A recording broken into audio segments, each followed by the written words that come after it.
नमस्कार दोस्तों, आप सभी का ऑल टीचर चैनल में स्वागत है। साथियों, आप सभी के लिए मैं लगातार ऑल टीईटी तैयारी चैनल पर वीडियो दे रहा था, लेकिन कुछ शिकायत के बाद ज़्यादातर वीडियो मैं उस पर नहीं दे रहा हूं या नहीं दे पा रहा हूं। बस मैंने आप सभी के लिए ऑल टीचर चैनल एक अलग से चैनल का निर्माण किया है। मुझे उम्मीद है कि आप इस चैनल पर भी जुड़ के अपनी एकजुटता का परिचय देंगे। साथियों, आप सभी स्थानांतरण का इंतजार कर रहे हैं। शिक्षा विभाग के वरीय पदाधिकारी अपर मुख्य सचिव सर आप सभी का विद्यालय आवंटन भी कर दिए थे, लगभग 1,20,000 का। लेकिन उसके बाद आप स्क्रीन पर देख रहे होंगे कि जिलों में छात्र शिक्षक अनुपात पर पड़ेगा शिक्षकों के स्थानांतरण का असर। जब छात्र शिक्षक अनुपात पर असर पड़ना था तो आपने कैसे 15 जून तक 1,20,000 साथी का विद्यालय आवंटन कर दिया था। मैं तो यही कहता हूं कि एक शिक्षक दूसरे शिक्षक की जगह पर जा रहे हैं तो इसमें छात्र शिक्षक अनुपात का कोई असर नहीं पड़ना चाहिए। हाँ, एक जिला से दूसरे जिला जा रहे हैं वहाँ पर छात्र शिक्षक अनुपात का असर पड़ेगा, पर विभाग ने इसकी समीक्षा पहले कर ली थी, उसके बाद जिला अलॉट किया था। जिन साथी का जिला अलॉट किया गया उनका भी अभी तक विद्यालय आवंटन नहीं किया गया। तो मुझे यहाँ पर यह समझ में नहीं आ रहा है कि बीच में लगातार नियम बदला जा रहा है। इससे शिक्षकों के बीच में नाराजगी, शिक्षकों के बीच में एक तरह से असमंजस की स्थिति कौन पैदा कर रहा है। शिक्षा विभाग के वरीय पदाधिकारी इस बात को भली भांति जानते हैं कि जो शिक्षक 50 किलोमीटर प्रतिदिन विद्यालय आता है और फिर प्रतिदिन 50 किलोमीटर अपने घर को जाता है, या जो 300 किलोमीटर 400 किलोमीटर दूर रह के बच्चों को गुणवत्तापूर्ण शिक्षा देने में प्रयासरत है, तो वो परेशानी में जरूर होगा। और उसी को ध्यान में रखते हुए आपने स्थानांतरण की प्रक्रिया शुरू की, जिसमें आपने 1,90,000 आवेदन को प्राप्त किया और आपका ही बयान था कि 15 दिन के अंदर में मैं सभी का विद्यालय आवंटन कर दूंगा। लेकिन समीक्षा करते करते 6 महीना बीत गया, ये 7वां महीना है और इसमें भी आप कह रहे हैं कि छात्र शिक्षक अनुपात का समीक्षा करेंगे।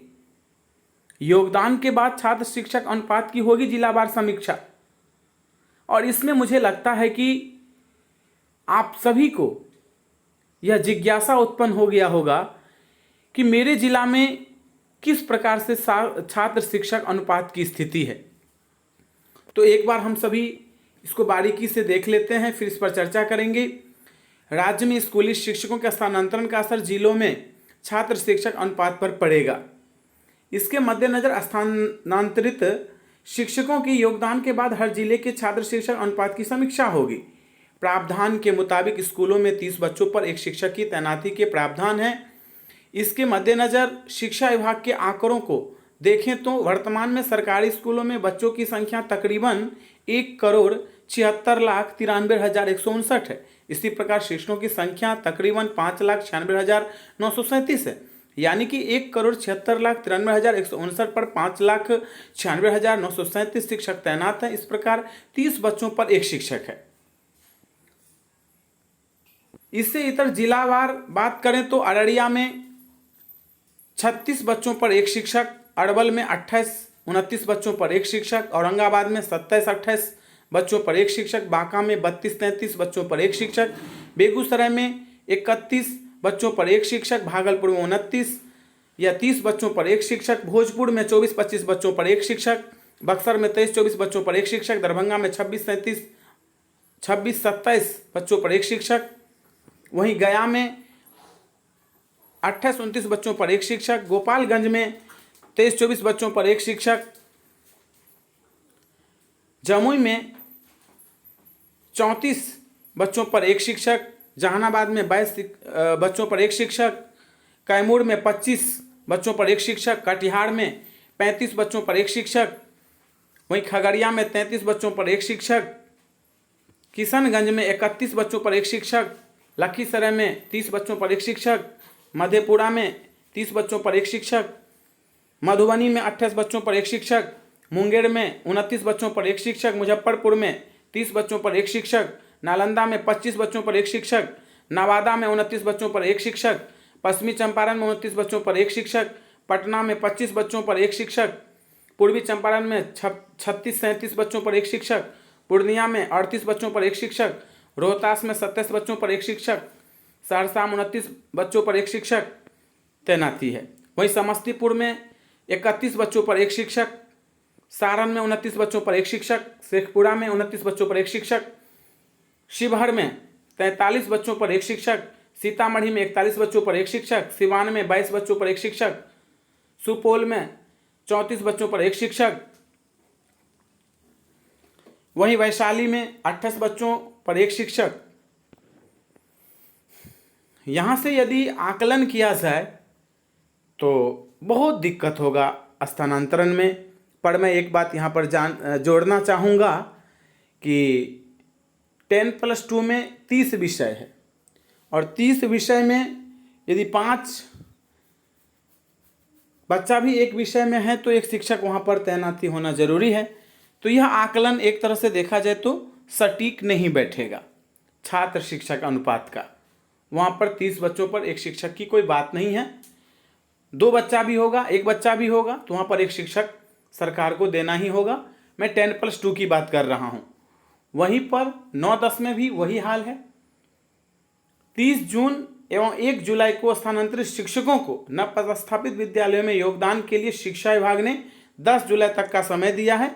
स्थानांतरित शिक्षकों के नवपदस्थापित विद्यालयों में योगदान के बाद छात्र शिक्षक अनुपात का जिलावार विश्लेषण होगा और उसके आधार पर ही दूरी के आधार पर पुरुष शिक्षकों का तबादला निर्भर करेगा। तो अंतर जिला का जो स्थानांतरण है वहाँ पर छात्र शिक्षक अनुपात का असर पड़ सकता है। यदि मैं यहाँ पर बात करूँ दरभंगा जिला की और मुजफ्फरपुर जिला की, तो दरभंगा जिला से अब कितने शिक्षक मुजफ्फरपुर को जा रहे हैं या मुजफ्फरपुर के बाद 38 जिला में और कहाँ कहाँ जा रहे हैं, कितने संख्या पे जा रहे हैं, ये आकलन करना बहुत ज़रूरी है। और इस पर शिक्षा विभाग ने पहले ही आकलन कर लिया था, तो इस बात को ऐसे दर्शाना कहीं से भी उचित नहीं होगा। इससे तो हमारे शिक्षक बंधु बहुत ज़्यादा मानसिक रूप से परेशान हो जाएंगे, क्योंकि एक उम्मीद था उनको स्थानांतरण का और उस स्थानांतरण को लेकर के शिक्षा विभाग के वरीय पदाधिकारी के बात ही फेल कर जा रहे हैं, तो फिर किस पर विश्वास किया जाए। तो साथियों, इस अखबार की कटिंग को देख करके आप ज़्यादा परेशान हो रहे हैं।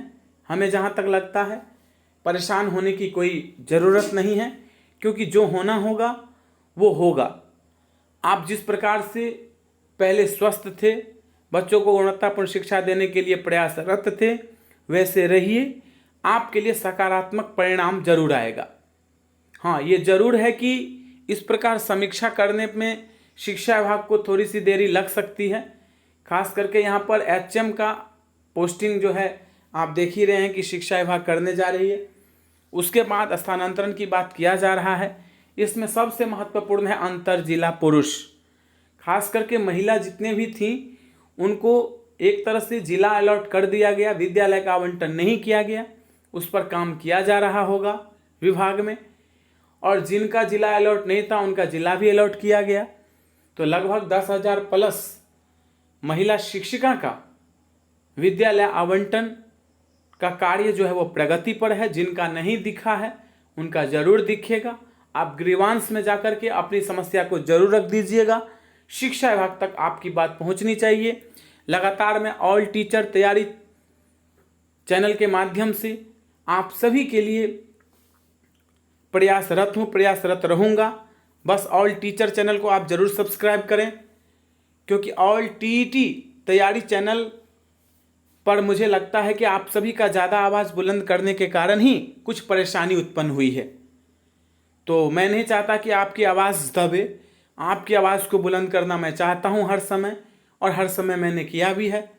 लगभग 1400 साथी हमारे साथ जुड़े भी हैं, उनको बहुत बहुत धन्यवाद कहूँगा, तहे दिल से धन्यवाद करना चाहूँगा। और जो साथी हमारे नहीं जुड़े हैं उनसे फिर से विनम्र निवेदन है कि भाई आप वीडियो ज़रूर देखते हैं, आपकी समस्या जो है उसका समाधान करने की मैं पूरी कोशिश कर रहा हूँ, यानी आवाज़ बुलंद कर रहा हूँ। आगे शिक्षा विभाग ही करेगी जो करेगी, पर आप हतोत्साहित ना हों, आप जुड़े रहें, आप अपनी समस्या को हल करने के लिए प्रयासरत रहें, जिस प्रकार मैं आप सभी के लिए लगातार प्रयास कर रहा हूं। तो यही निवेदन होगा आपसे कि वीडियो को आप ज़्यादा से ज़्यादा शेयर कीजिएगा और चैनल को सब्सक्राइब करके एकजुटता का भी परिचय आप जरूर दीजिएगा। साथियों, इसमें छात्र शिक्षक अनुपात की बात किया गया था। पुरुष शिक्षक के लिए थोड़ी सी परेशानी की बात इसमें है, तो ज़्यादा परेशान नहीं होना है। फिर मैं यही बोलूँगा आपसे, 10 तारीख का इंतज़ार करना है। 10 और 15 के बीच आप सभी को स्थानांतरण के लिए कुछ महत्वपूर्ण खबर ज़रूर आएगा और मैं सबसे पहले देने की पूरी कोशिश भी करूँगा। आप बने रहिए ऑल टीचर चैनल के साथ। सब्सक्राइब करना बिल्कुल मत भूलिएगा। लास्ट में फिर बोल रहा हूँ, बेल आइकन की बटन ज़रूर दबाइएगा ताकि जो भी वीडियो मैं अपलोड करूँ सबसे पहले आप तक पहुँचे। अभी के लिए इतना ही, फिर मिलते अगले वीडियो में। धन्यवाद साथियों।